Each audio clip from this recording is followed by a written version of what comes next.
நம்முடைய வாக்கு நம்முடைய உரிமை. யாருக்கு போட வேண்டும் என்று பார்த்து போடுவது நம்முடைய கடமை.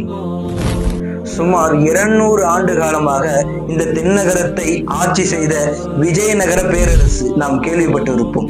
அதில் கிருஷ்ணதேவராய என்ற ஒரு அரசருடைய வாக்கு இங்கு குறிப்பிடத்தக்கது. அவர் சொல்லக்கூடியது அவருடைய மதத்தினுடைய கொள்கையை பின்பற்றி வாழலாம் என்ற உன்னதமான ஒரு வாக்கு. இந்தியா சுதந்திரம் அடைவதற்கு முன்னால் அரசாட்சி நடந்து கொண்டிருக்கும் பொழுது இந்த வாக்கு நம்முடைய செவிகளை தட்டி இருக்கிறது. இன்று ஒரு ஓநாய் கூட்டம் சுத்தி கொண்டிருக்கிறது. அவர்கள் நம்முடைய வாக்கின் மூலமாக வெற்றி பெற்று விட்டால் இன்று வடநாட்டிலே நடந்து கொண்டிருக்கக்கூடிய அவைய நிலைகள் இந்த தமிழகத்திலும் இந்த தென்னகரத்திலும் வருவதற்கு நம்முடைய ஓட்டு காரணமாக ஆகிவிடக் கூடாது. பெண்களுக்கு அறவே பாதுகாப்பு இல்லாத நிலை, பெண் குழந்தைகளுக்கு பாலியல் தொல்லை, இது போன்ற அசிங்கமான காரியங்கள் அங்கு நடைபெற்று கொண்டிருக்கிறது. அது இந்த தமிழகத்தில் வந்தால் நம்முடைய ஓட்டு காரணமாக ஆகிவிடும்.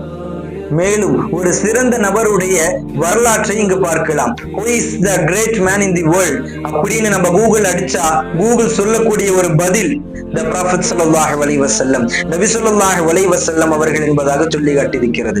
அந்த நபருடைய ஒரு செயல், நபி அவர்கள் ஒரு இடத்தில் அமர்ந்து கொண்டிருக்கிறார்கள் தன்னுடைய தோழர்களோடு. அப்போ ஒரு யூதனுடைய சடலம் உடல் கொண்டு போகப்படுகிறது. நபி அவர்கள் எழுந்திருத்து மரியாதை செலுத்துகிறார்கள். அங்க இருக்கக்கூடிய தோழர்கள் கேட்கிறார்கள், அவர் ஒரு யூதர் தானே என்று கேட்டதற்கு நபி அவர்கள் பதில் பகர்ந்தார்கள், பதில் சொன்னார்கள், அவரும் ஒரு மனிதர் தான் என்ற ஒரு சமய நிலை. இதுதான் ஒரு ஆட்சியினுடைய அடித்தளம்.